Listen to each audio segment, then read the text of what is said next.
cybersecurity doesn't just happen in 1 month. Shouldn't dictate that this is the time and the only time that we address cybersecurity awareness.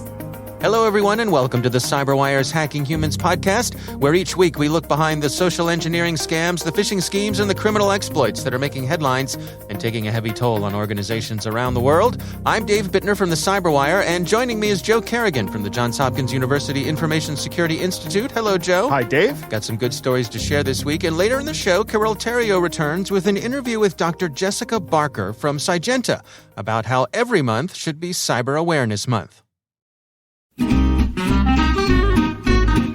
Hey, so this is your boss speaking. I'm going to need you to go ahead and wire transfer some company funds to an account that I'll send you. I'm going to need that done today. Don't worry about clearing it through finance. They already know about it. I promise.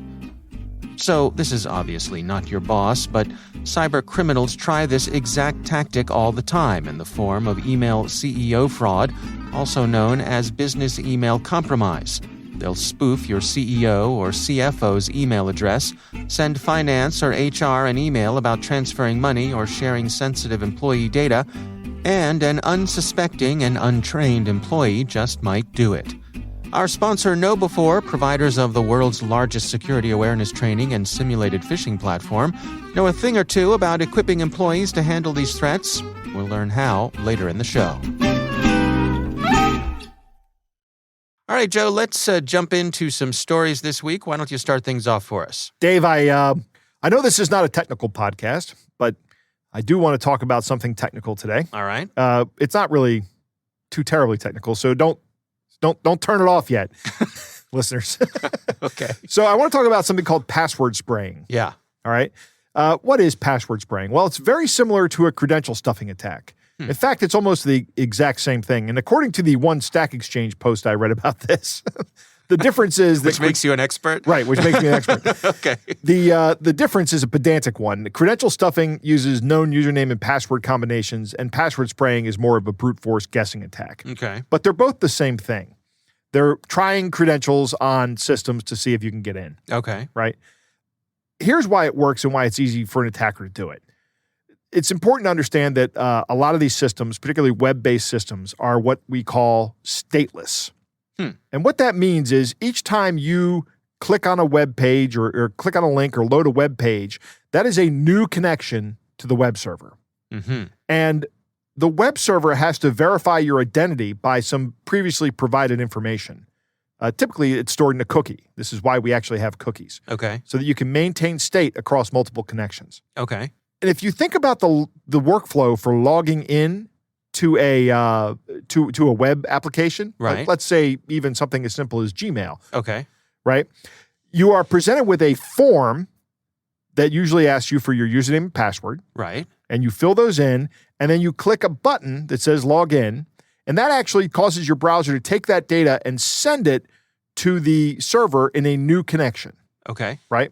That's the workflow. Right. Because that happens exactly as I just explained, I don't even need to load the first page as if I'm a malicious actor. I just need to submit the data to the form to the response page, to the action page of that form.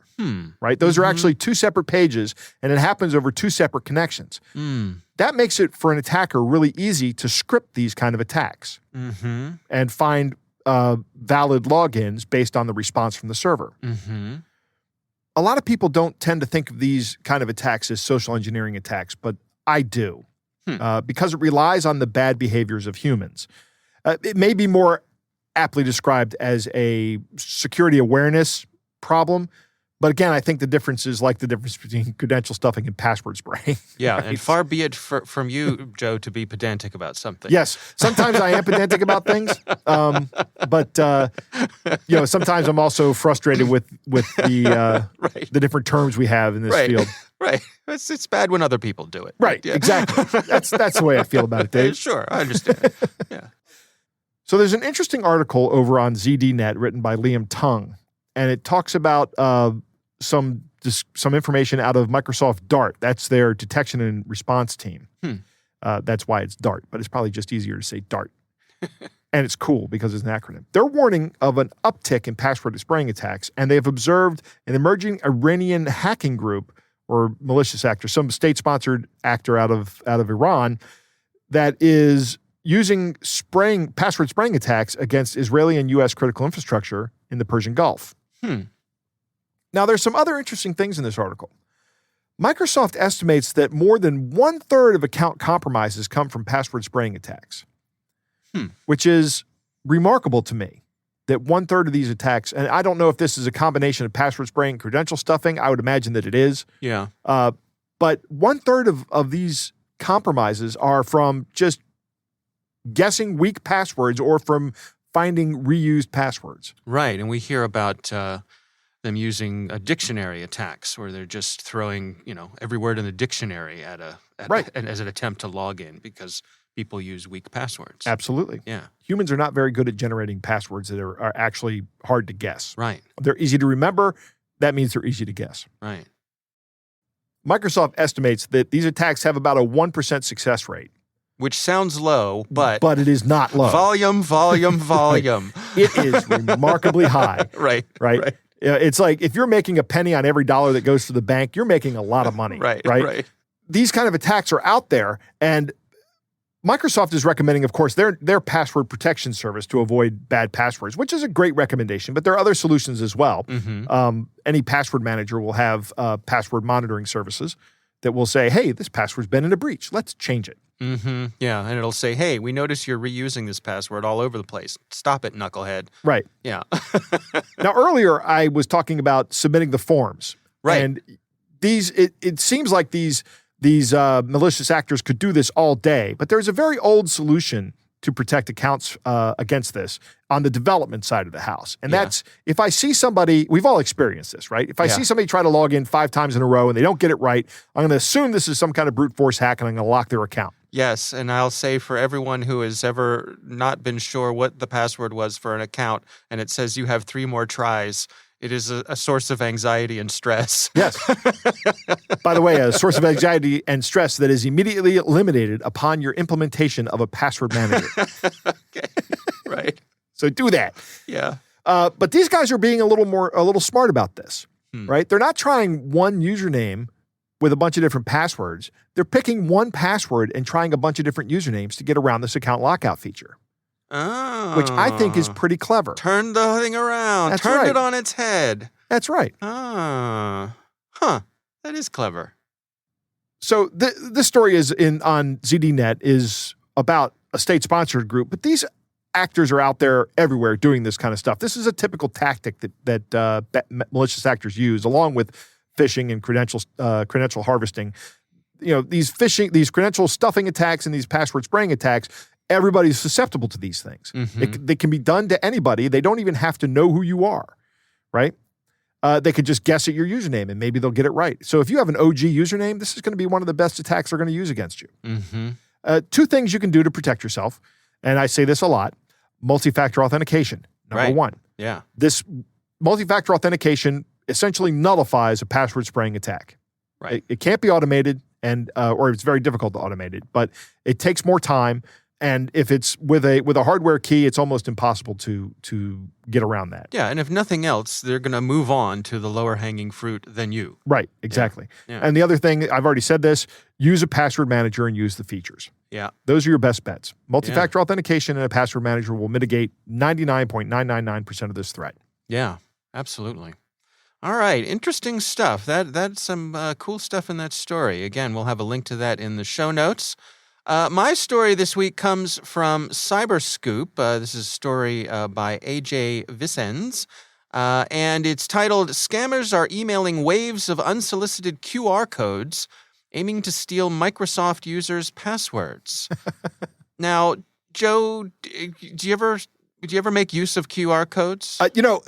I giggled because just the other night, I was my son and I were in the car, and there's over here by Howard Community College, there is a sign in the ground that just has a QR code on it.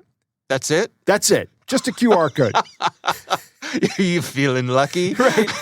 And my son looks at that and goes, Should I scan it? Because he knows he's doing it. And I say, well, if you have the Trend Micro QR code verifier, which is an app I have on my phone, and there might be other ones out there, but Trend Micro makes this available for free. Right. You can scan it and see if it's malicious or not. Right. Detonate it in a sandbox. Right. Yeah. Okay. But I didn't because I was driving and I didn't want to whip out my phone and do it. But I always verify them with my app. Yeah, well, that's smart. That's smart for sure. Yep. And I think we've seen, as this article points out, there's been an increase in the adoption of QR codes, largely due to the pandemic. I was at a restaurant recently, and they had the QR codes for the menu. They had laser etched into the table. Okay, So that's good. Yeah, it was burned into the table. Right. So there you go. And you see them all, like I see them at gas stations all the time. Right. Scan here to download our app. Still use your QR code verifier for that because it's very easy just to stick a malicious sticker over top of that. Right. Right. Absolutely. So this Cyberscoop story talks about a campaign that was uncovered by the email security company Abnormal, good name for a company. And what this group is trying to do, they're using QR codes, and of course there has to be a clever name for this. So they either call it Q-rishing or quishing. I know, right? No. Okay. I mean, we love our security and awareness companies. We love our security awareness companies. Knock it off. We do. So what happens is you will get an email with a QR code in it. Right. And below the QR code, it instructs the victim to scan the QR code in order to listen to an encrypted voicemail. So that's the lure. That's a good hook. Yeah. So then that leads or you... Or good lure, rather. I'm sorry. That leads you to a fake Microsoft landing page. Right. Where they prompt you to enter your email and password in order to play the encrypted voicemail. Right. So this is a credential harvesting attack then. Yes. But it could be used for just about anything else. Could be. Yeah. But what's interesting about this is, as the folks at Abnormal point out, this campaign is a little clunky. So let's walk through this. I mean, you get an email, presumably on your desktop machine. Right. Then you're supposed to use the camera on your phone to scan the QR code. Right. Which then takes you to the fake Microsoft page to log in with your credentials. There's a lot of moving parts here. I wonder what their success rate is. I mean, obviously they're doing it, so it must be working to a certain degree, but it doesn't seem to be the slickest operators. First time we've heard about this, right? Yes. So maybe it is a new attack. Maybe it will be short-lived. I don't know. I kind of think this will work. Yeah. Because I want you. You want to listen to a voicemail? You normally do that on your phone. Right. So maybe it does work. I don't know. I would imagine like the Nigerian prince scam, this will catch a small percentage of the people, but that's the goal. That's always the goal. Just like I said with my phishing or credential spraying, password spraying attacks, a 1% success rate is a remarkably high success rate and a good one. Yeah. And I think you're right. I mean, this does that lure of an encrypted voicemail, that could be compelling. Right. What does it say? Who is it? Why is someone sending me an encrypted voicemail? There's something is just different enough. Right. That it can disarm your defenses. Yep. Yeah. All right. Well, that again is from the folks over at Cyberscoop, and we will have a link to that in the show notes. As Joe rightfully points out, if you're interested in a QR code, get an app that can read it in a safe way off of your device and see what it is. But even so, I mean, if it asks you, if the QR code triggers some sort of login, right, that's another red flag. Yes, it is. It should not trigger you to log into Microsoft or Google or any of your accounts. Yeah, anything that looks like a harvesting page or a login page, rather. Anytime that happens, anytime you receive an email and you click on a link we always say don't do that, but sometimes that's going to happen. Or you follow a QR code. As soon as you're asked to log in, that should be like red flags. Yep. Yep, absolutely. There is an opportunity here to take my credentials from me. Yep. All right, well, we will have a link to that story in the show notes, of course. Joe, it is time to move on to our catch of the day.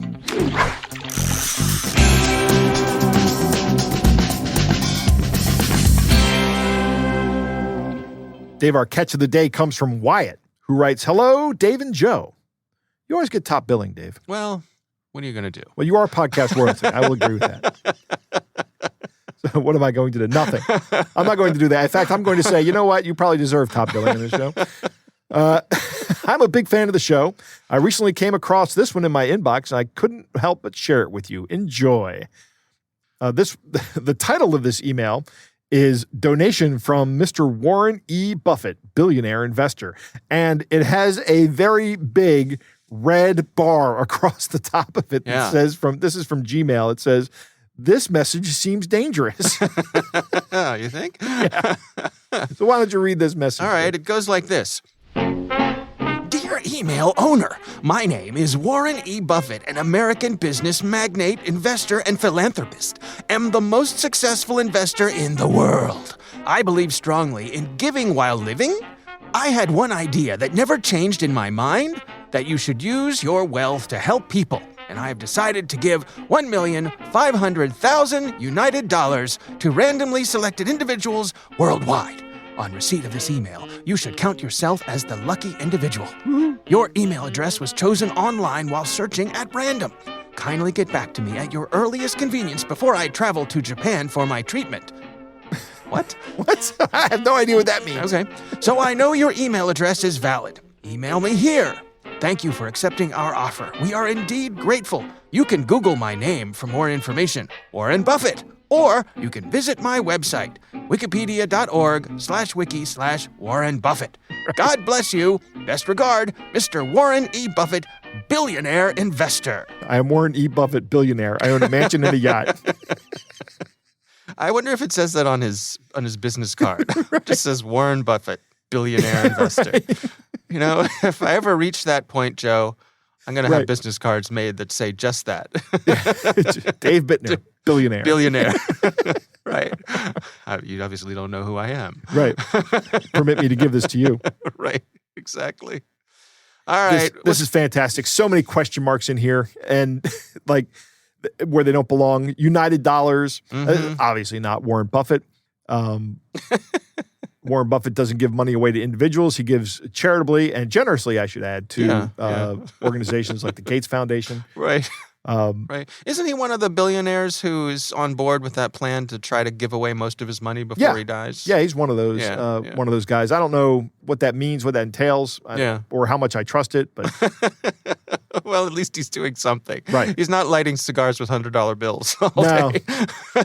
No, he's definitely on board with, and he's given away a lot of money. So this is why it makes sense, because Warren Buffett has given away billions of dollars. Right. Right. All right. Well, another good one, and our thanks to our listener Wyatt for sending that in. We would love to hear from you. If you have a catch of the day for us, you can send it to us. Send it to hackinghumans@thecyberwire.com.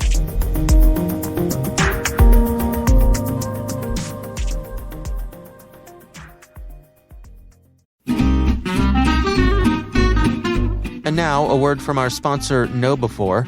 They see the way to address the ongoing problem of CEO fraud as multi-pronged.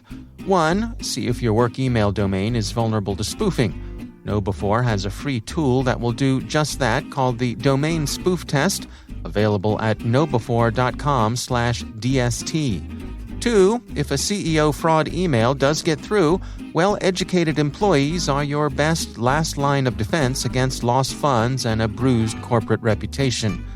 Regular, repeated simulating phishing tests and training are the best way to equip employees against these threats.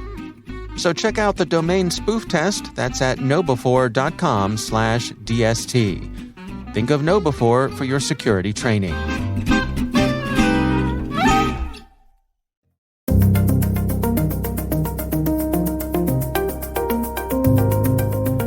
All right, Joe, it is always a treat when Carole Theriault joins us. And this week, that treat is extra sweet because Carole is joined by Jessica Barker, who I have had the pleasure of interviewing over on the Cyberwire before.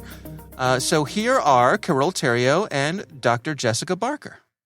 So I'm here with Jessica Barker. She is co-founder of Cygenta, a company based in the UK.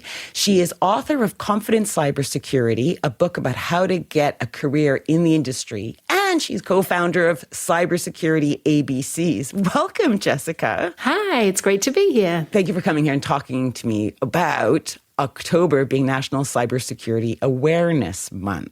My pleasure. So as a profesh in the industry, do you think that the Cyber Awareness Month is a good idea, like to have a dedicated month to cybersecurity?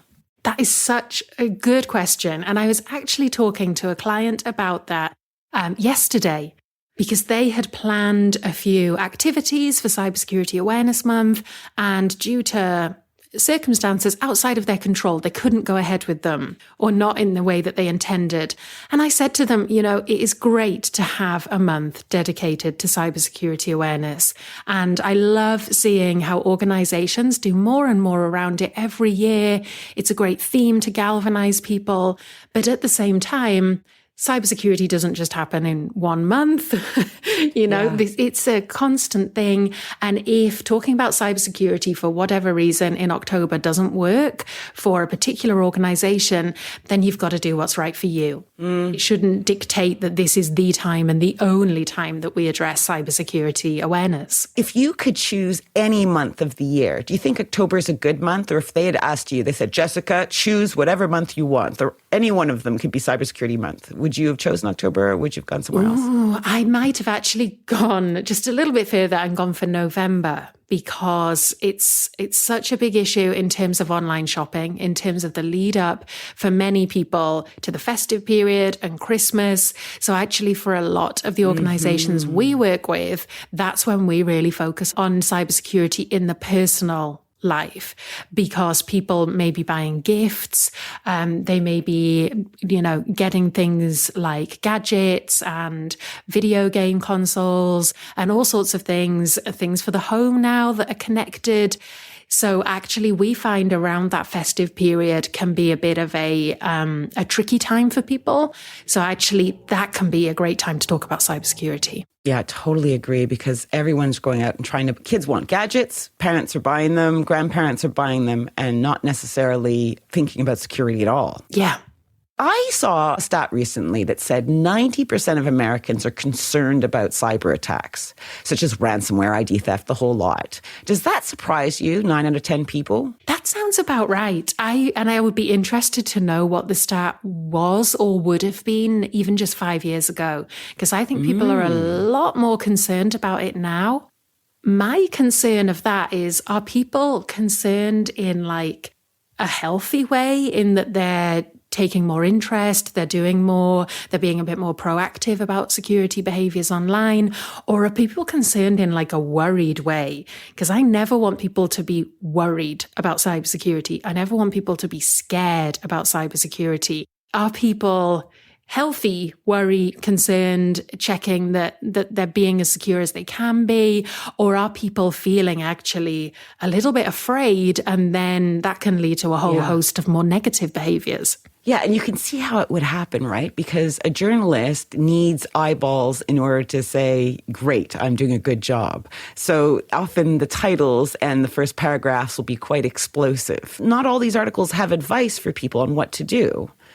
Yeah, and sometimes it can be, using a lot of technical jargon, or, as you say, kind of scaremongering a little bit. And it's classic social engineering, right? We see the cyber criminals doing it too. Okay, so now we are, October, National Cybersecurity Month. People are worried, and they are getting this onslaught of tech terms and things that they need to worry about. And I am convinced that the average computer user understands 20% of that stuff. And same as medical terms. I don't understand all the medical terms. I understand probably 20%. I don't know why our industry tends to try and use all these new terms, coin new terms all the time. What are the ones that people should really be focused on right now to try and, do a bit better job of looking after their data?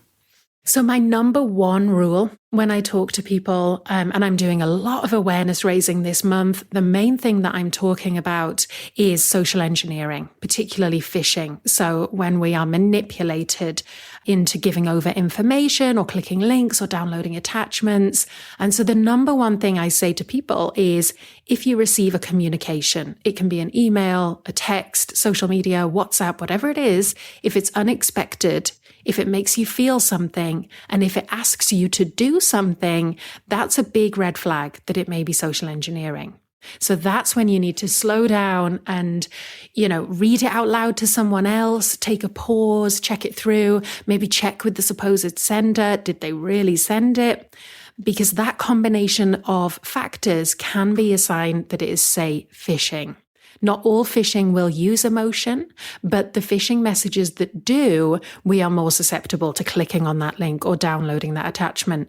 So look for that combination of unexpected, emotive, and asking you to do something. That's really good advice. Okay, what else? So I then have 3 top categories that I ask people to really consider. Number 1, protect your accounts. By that, I mean, look at your passwords, how you manage your passwords. For example, I use a password manager, generates secure passwords for me. I don't have to think about it.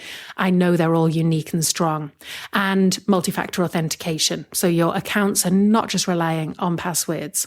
So number 1, protect your accounts. Number 2, protect your devices. Make sure you lock your screens and you do your updates. And number 3, protect your information. Be wary on social media of what you're clicking on and the information you're sharing.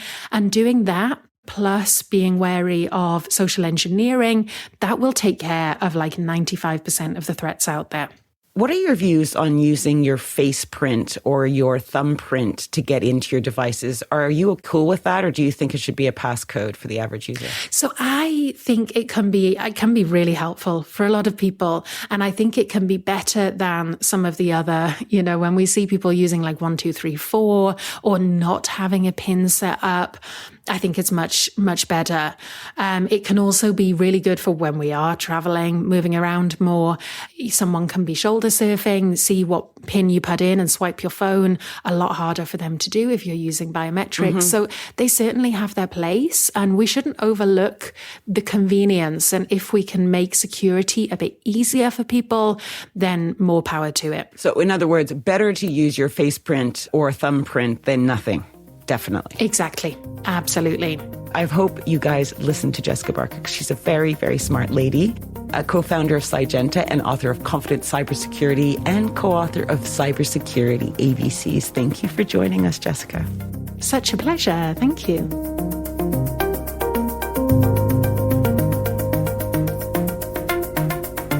All right, Joe, what do you think? We are recording this in October. Yeah. And that is Cybersecurity Awareness Month. But I think cybersecurity awareness needs to happen year-round, Dave. Yeah.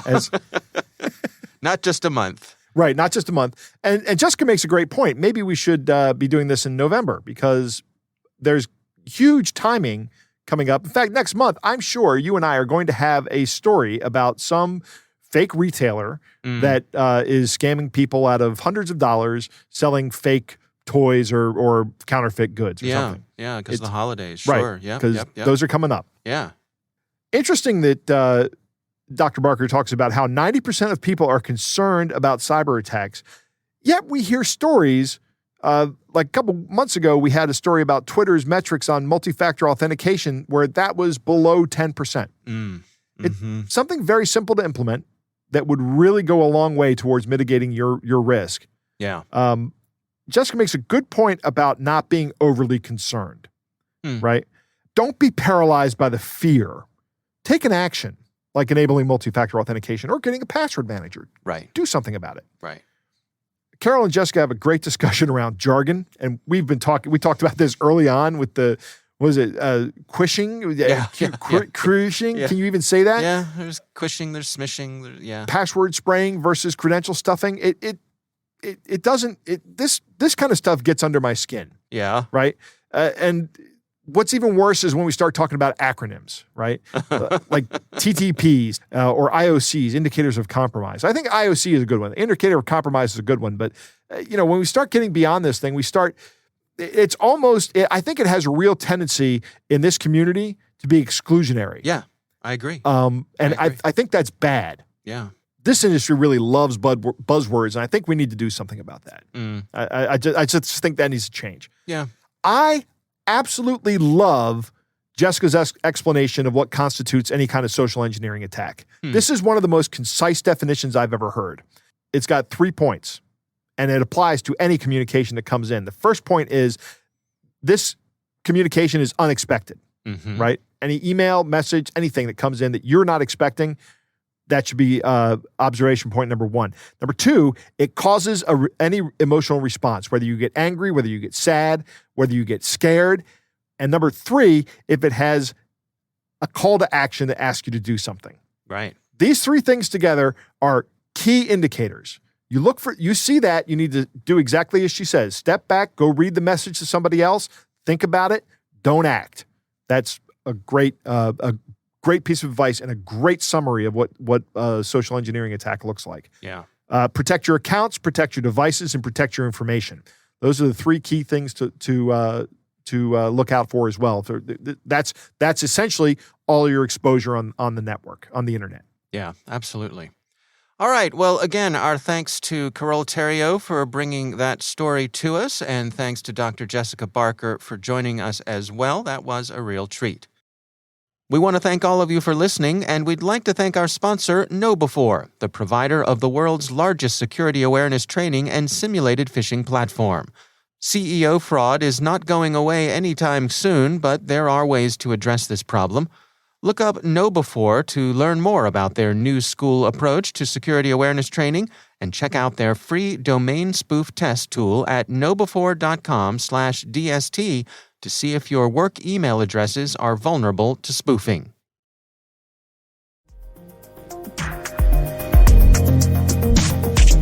That is our show. We want to thank all of you for listening. And of course, we want to thank the Johns Hopkins University Information Security Institute for their participation. You can learn more at isi.jhu.edu. The Hacking Humans podcast is proudly produced in Maryland at the startup studios of Data Tribe, where they're co-building the next generation of cybersecurity teams and technologies. Our senior producer is Jennifer Iben. Our executive editor is Peter Kilpie. I'm Dave Bittner. And I'm Joe Kerrigan. Thanks for listening.